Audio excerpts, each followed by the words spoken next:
آیا تا به حال به این فکر کرده اید که امپراتوری های بزرگ چگونه متولد می شوند؟ این داستان روایتی است از نخستین طلوع، زمانی که سایه شوم آشور بر همه جا افتاده بود.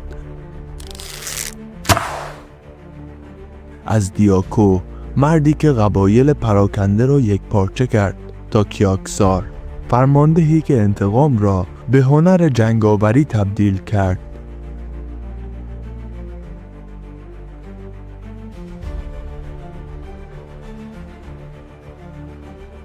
این فقط یک داستان تاریخی نیست. این کشف راز برخاستن از خاکستر، گذار از تاریکی به نور و زمزمه شکست ناپذیر انسان‌هایی است که تاریخ را تغییر دادند.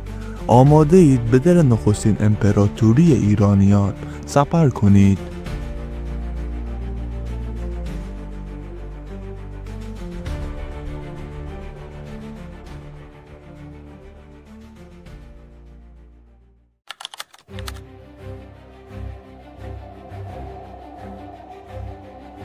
در قلمروی سایه ها، جایی که زمان خود را در لفافه ای از فراموشی پیچیده بود، روح سرزمین ماد همچون غولی خفته در زیر باران ستم آشوریان می نالید.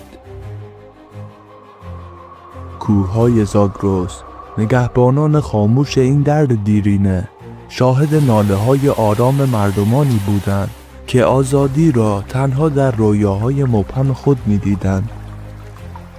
هوا سرد بود، بادهای شمالی بر دامنه‌های کوه‌ها می‌پیچیدند و داستان‌های کهن را در میان دره‌ها زمزمه می‌کردند. در دل شب، آتش‌های کوچک چادرنشینان همچون ستاره‌های زمینی می‌درخشیدند. هر یک روایتی از مقاومت را در سکوت خود پنهان کرده بودند. پیرمردی با چهره‌ای که گویا تاریخ بر آن کنده‌کاری شده بود، به شعله‌ها خیره شده بود.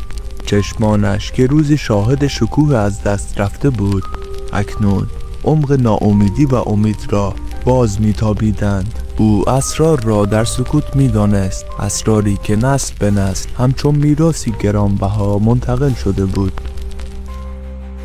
دیاکو، آن افسانه زنده، در سایه‌ها حرکت می‌کرد. او که با خرد باستانی متولد شده بود، قبیله‌های پراکنده را همچون مهره‌های یک گردنبند گم شده به یکدیگر پیوند می‌زد.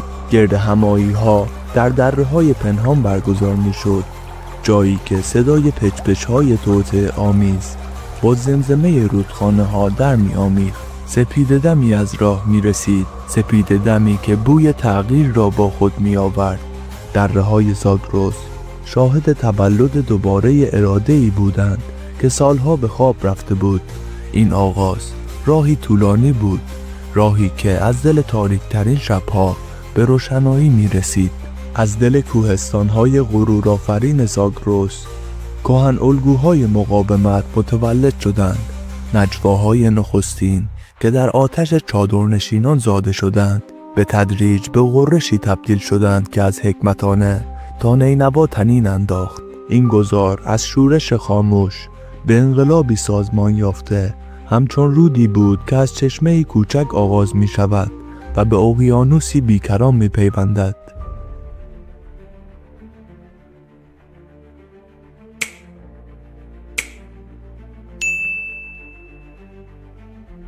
در قلعه های مرتفع حکمتانه، جایی که ابرها همچون پرده ای از راز بر فراز برج‌ها می رقصیدند، کیاکسار بر بالندای برج رصد ایستاده بود.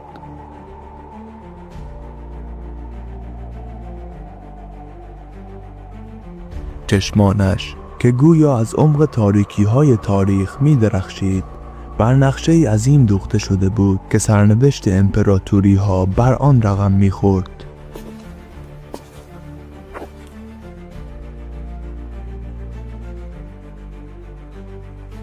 سایه پدرش فربرتیش در هر گوشه این قصر سنگی ملموس بود، گاهی در همهمه باد که از میان ستونهای مرمرین میپیچید، گاهی در تنین قدم‌های کیاکسار بر سنگفرش کاخ صدای شمشیری به گوش می رسید که در نبردی نابرابر شکسته شده بود. کیاکسار دستانش را بر روی نقشه گشود، انگشتانش بر روی شهرهای آشوری می لغزید، گویا می خواست خشم خود را مستقیما بر پیکره دشمن وارد کند. نینبا این نام را آهسته بر زبان راند، گویا می خواست طعم انتقام را پیش از تحقق آن بچشد.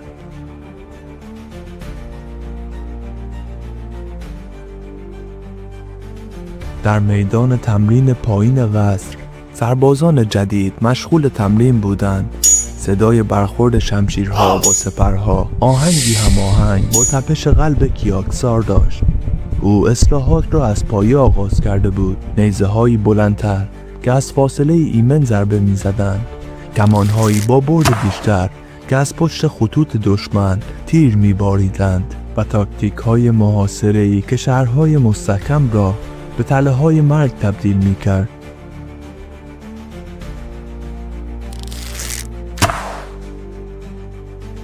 شب هنگام کیاکسار تنها در اتاق جنگ می نشست. مشعل‌ها سایه‌های عجیبی بر دیوار می انداختند، گویا ارواح گذشته بر تصمیمات او نظارت دارند. او مدل‌های کوچکی از شهرهای آشوری ساخته بود و با حرکت مهره‌ها بر روی میز استراتژی‌های مختلف را آزمایش می کرد. یک شب در حالی که باران تندی بر بام قصر می کوبید، کیاکسار نقشه نهایی را کشید. خطوط قرمز بر روی پاپیروس همچون رگ‌های خونی یک موجود زنده مسیرهای حمله را نشان می‌دادند. او می‌دانست این تنها یک جنگ نبود، نبردی بود برای بقا، برای تعریف مجدد سرنوشت یک ملت.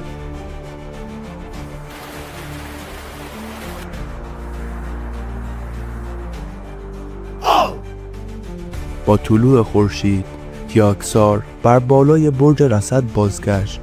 نخستین پرتوهای خورشید بر زره او افتاد و او را همچون مجسمه طلایی در آسمان نشان داد. پایین در میدان سربازان در صف‌های منظم ایستاده بودند، منتظر فرمانی که تاریخ را تغییر دهد. کیاکسار شمشیرش را به آسمان بلند کرد. نور خورشید بر تیغه فولادی درخشید و سیگنالی به پایین فرستاد.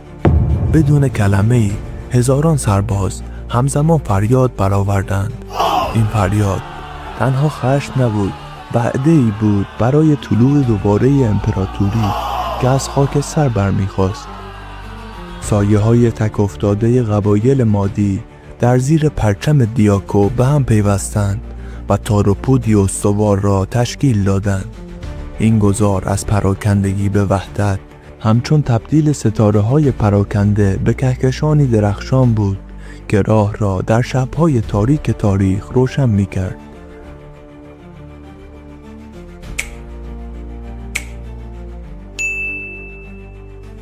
سپیده دمی سربی بر فراز دشت‌های آشور شکست. مه غلیظی چون کفن سپیدی بر روی زمین پهن شده بود، گویا زمین خود را برای مرگی غریب الوقوع آماده می‌کرد. کیاکسار سوار بر اسبی سیاه چون شب در رأس سپاهیانش ایستاده بود. چشمانش چون عقابی تشنه از لابلای مه به سوی شهر آشور خیره شده بود. آن شهر افسانه‌ای که دیوارهایش تا به آسمان می رسید و خود را تسخیرناپذیر می پنداشت. نفسهای گرم سربازان چون مهی گرم در هوای سرد سپید دم پخش می شد. سکوت مرگباری بر میدان حاکم بود، سکوتی که تنها با صدای زره ها که بر هم ساییده می شدند شکسته می شد. کیاکسار دستانش را بلند کرد و انگشتانش در هوای مرطوب چون پنبه مرگبار به نظر رسید. سپاه ماد به آرامی به پیش حرکت کرد، گویا ماری عظیم بود که به آرامی به سوی طعمه خود می‌خزید. صدای پای هزاران سرباز که هماهنگ بر زمین می‌کوبید چون ضربان قلب غولی عظیم به گوش می‌رسید. دیوارهای شهر آشور اکنون به وضوح در دوردست دیده می شدند. برج و باروهای عظیم سایه‌های تهدیدآمیز بر زمین می انداختند. کیاکسار بدون آنکه حتی سرش را بچرخاند اشاره‌ای کوچک کرد. مهندسانش به آرامی به پیش خزیدند، همچون سایه‌هایی که در مه گم شده بودند.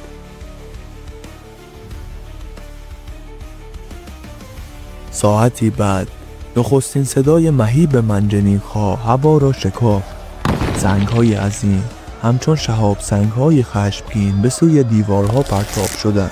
صدای برخورد آنها با دیوارهای شهر چون رعدی غرش کنان در دشت پیچید. سربازان آشوری بر روی دیوارها ظاهر شدند. تیرهایشان را چون بارانی مرگبار به سوی مهاجمان رها کردند، ولی سربازان ماد با سپرهای بزرگ از خود محافظت می‌کردند و همچون لاک‌پشت‌های عظیم به آرامی به پیش می‌خزیدند.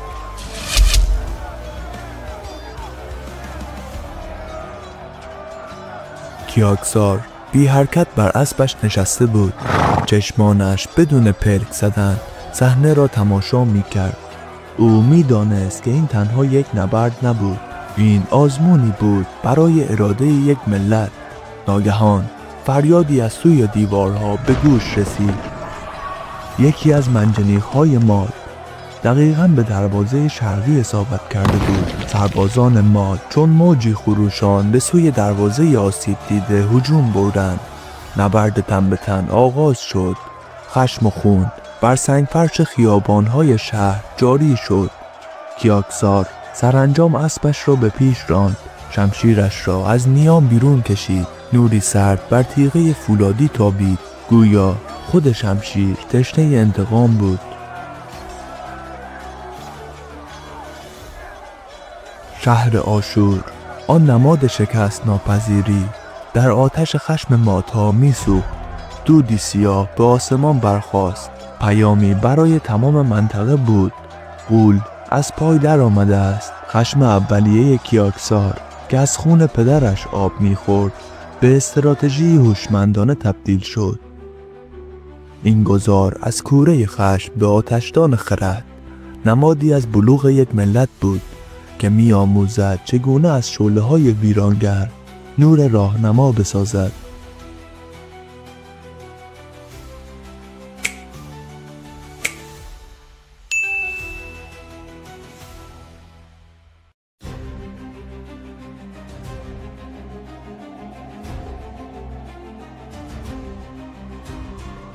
در قصر سفید بابل، نبوپلسر بر ایوانی مرمرین تکیه زده بود. چشمان تیزبینش به افق خاوری دوخته شده بود، جایی که دود سیاه آشور همچون پرده شوم بر آسمان گسترده بود. باد گرم میان رودان پیام پیروزی مادها را همچون زمزمه شورانگیز با خود می آورد. سایه‌اش بر سنگ‌های براق ایوان افتاده بود، شکلی کشیده و شاهانه که گویا با تاریکی درآمیخته بود. انگشتانش کهن فرمانی از جنس عقیق را در دست می فشرد، سنگی به رنگ خون که قدرت را در خود محبوس کرده بود. نگاهش به نقشه عظیم بر دیوار افتاد که جهان شناخته شده را نشان میداد. دستی به سوی سرزمین آشور دراز کرد. نوک انگشتانش بر روی نینوا قرار گرفت. مار ماد سری کشنده در رگ‌های آشور ریخته است. زمزمه‌اش در فضای خلوت ایوان طنین انداخت. پیک مادها در سکوت به حضور او رسید. پیام کیاکسار بر پاپیروسی سفید نوشته شده بود. نبوپلسر تومار را گشود. چشمانش خطوط را با دقت می‌خواند. لبخندی آرام بر لبانش نقش بست، لبخندی که از عمق هزاران سال فرزانگی میان رودانی سرچشمه می گرفت. شب هنگام در باغ‌های معلق، جایی که گیاهان بوی بهشت را می پراکندند، نبوپلسر تنها قدم می زد. ماه بر استخرهای مرمرین می تابید و تصویرش را در آب منعکس می کرد. او می دانست که اتحاد با مادها همچون پیوند دو نیروی بنیادی است. مار کوهستان‌ها و شیر دشت‌ها در اتاق مهر، جایی که تنها مشعل‌های طلایی روشنایی می‌بخشیدند. نبوپلسر پاسخ خود را بر لوحی از گل رست نوشت، مهر سلطنتیش را بر آن زد، نشان شیر بالداری که نماد بابل بود. پیام ساده بود: شیر با مار می‌رقصد. پیک بابلی در روشنایی سپید دم به راه افتاد. با خود پیامی برد که سرنوشت امپراتوری ها را تغییر میداد. نبوپلسر بر بلندای زیگوارد ایستاد و به خروج پیک نگاه کرد. باد سفید دم ردای سفیدش را به حرکت درآورد، گویا خود شهر بابل با او هم آواز شده بود. در دوردست پرتوهای نخستین خورشید بر دیوارهای نینوا میتابید، گویا آخرین درخشش پیش از غروب نهایی بود. نبوپلسر میدانست که رقص مرگبار مار و شیر آغاز شده است، رقصی که پایانش خاکستر شدن غول آشور بود.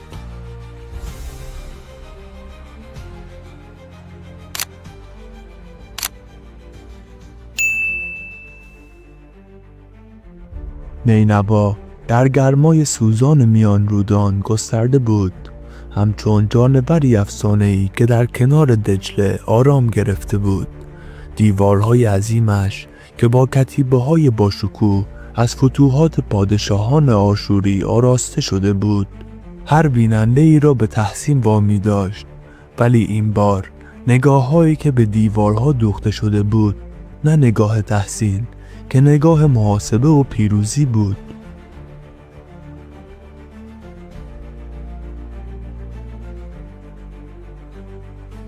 کیاکسار و نبوپلسر بر تپه‌ای مشرف به شهر ایستاده بودند. بین آن دو سکوتی سنگین حاکم بود که تنها با نگاه‌های فهمیده شکسته می‌شد. سپاهیان متحد ماد و بابل حلقه‌ای آهنین به دور شهر کشیده بودند، حلقه‌ای که با هر روز تنگتر می‌شد.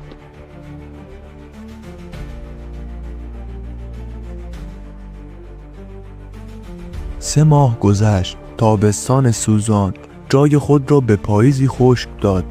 محاصره ادامه داشت. سربازان ماد مانند موریانه‌های صبور به جان دیوارها افتاده بودند. منجنیق‌های عظیم روز و شب سنگ بر دیوارها و درون شهر می‌باریدند، ولی دیوارهای نینوا که با هوش و هنر مهندسان آشوری ساخته شده بود، در برابر این حمله‌ها مقاومت می‌کرد.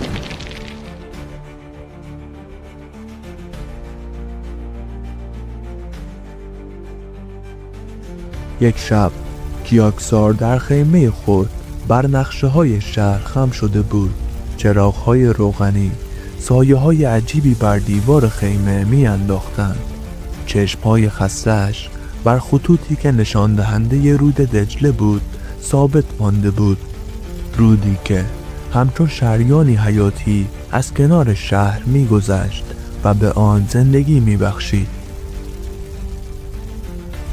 ناگهان چشمانش درخشید.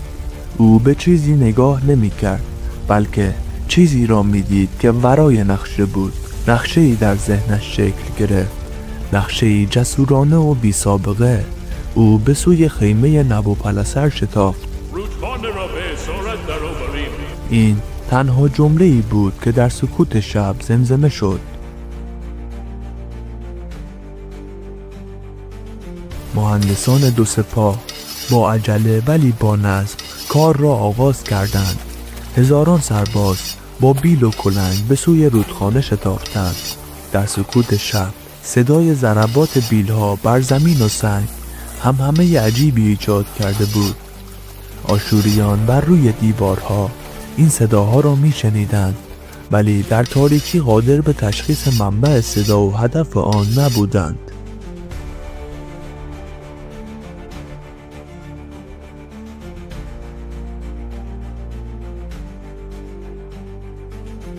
روزها و شبها گذشت. سربازان مسیر جدیدی برای رودخانه حفر کردند. آنان خاک را با پشتکار جابجا می‌کردند، گویا مورچگانی عظیم که لانه‌ای جدید می‌سازند. سرانجام آب دجله تصمیم اراده انسان شد و به مسیر جدیدش روان گشت. بستر اصلی رود که اکنون خشک شده بود، گذری غریب و غیر منتظره به سوی قلب نینوا گشود. دیوارهای عظیم شهر که برای محافظت در برابر حمله از خشکی ساخته شده بودند، اکنون در برابر حمله از مسیر رود آسیب پذیر شده بودند.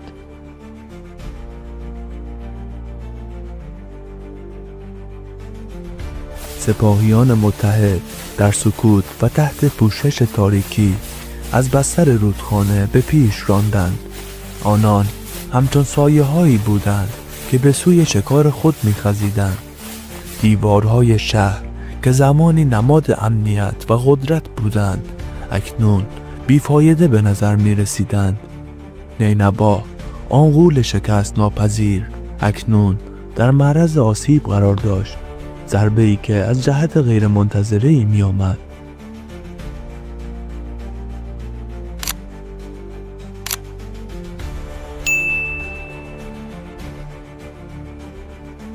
نینوا نفسهای آخرش را می کشید. شهر افسانه‌ای که زمانی مایه ترس جهان بود، اکنون در حلقه‌ای آهنین گرفتار آمده بود. از میان بستر خشک شده دجله، سایه‌های مرگبار در حال خزیدن بودند. سربازان ماد و بابل چون جریانی سیاه از میان زخم کهن شهر به درون نفوذ می‌کردند.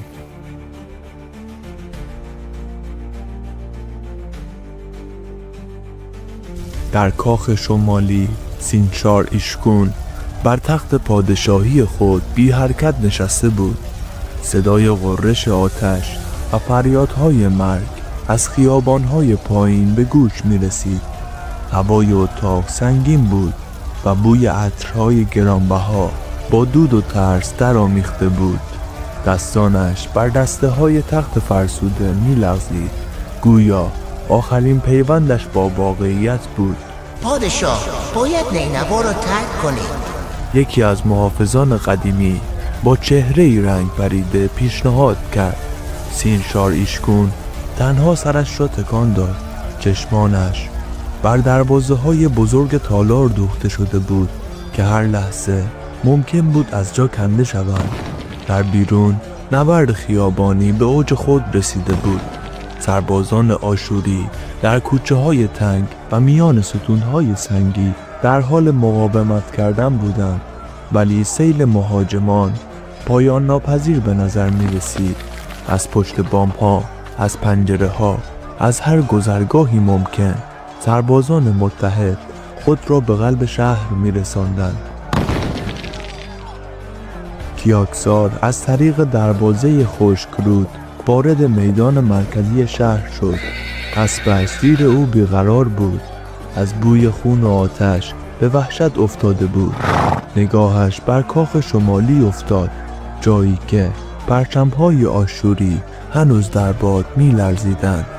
دستش را بلند کرد و به سوی کاخ اشاره کرد. سربازانش چون موجی از فولاد به سوی کاخ هجوم بردند. دروازه‌های عظیم با ضربات پتک‌های آهنین می لرزیدند.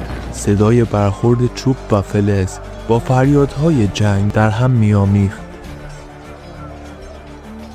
در داخل کاخ، سینچار ایشکون بر آرامی از تخت پایین آمد. ردای ارغوانی‌اش بر زمین کشیده می شد. به سوی ایوان خصوصی قدم برداشت. از آنجا می توانست شهرش را در حال مرگ ببیند. آتش از هر سو زبانه می کشید. صدای شکستن ستونها و سقوط مجسمه ها فضای سورئال را پر کرده بود. نخستین سربازان ماد از دروازه های شکسته به داخل کاخ ریختند. نور مشعل‌هایشان بر نقاشی‌های دیواری از فتوحات پادشاهان گذشته میتابید. سینچار ایشکون به آتشی که در بخاری دیواری روشن بود خیره شد. شعله‌ها در چشمانش باز میتابیدند. دستانش را به آرامی به سوی آتش دراز کرد، گویا به استقبال دوستی قدیمی میرود. وقتی نخستین سربازان به ایوان رسیدند، تنها ردای سوخته‌ای بر زمین دیدند و بوی گوشت سوخته در هوا. آخرین پادشاه آشور ترجیح داد با امپراتوریش بمیرد تا شاهد اسارتش باشد. با طلوع خورشید پرچم ماد و بابل بر بالای بلندترین برج نینوا به اهتزاز درآمد. شهر خاموش بود، تنها صدای ترک خوردن الوارهای سوخته به گوش می رسید. امپراتوری آشور پس از قرنها سلطه در شعله‌های خود ساخته اش خاکستر شده بود. کیاکسار بر ویرانه‌های کاخ ایستاده بود. پایش تکه‌ای از ردای ارغوانی را لمس کرد که نیمه سوخته بر زمین افتاده بود. نگاهش به شرق دوخته شده بود، به سوی سرزمین‌هایی که اکنون در انتظار سرنوشتی جدید بودند.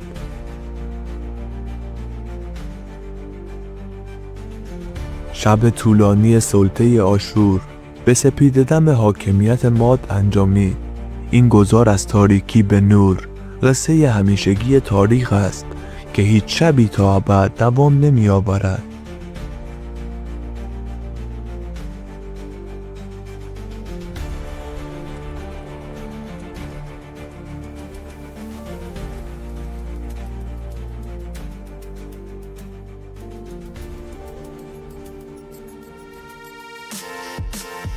امیدوارم که از این ویدیو لذت برده باشید. حتما نظراتتون رو تو بخش کامنت ها با ما در میون بذارید. اگه از این ویدیو خوشتون اومد حتما لایک و سابسکرایب کنید. تا ویدیوی دیگر، بدرود.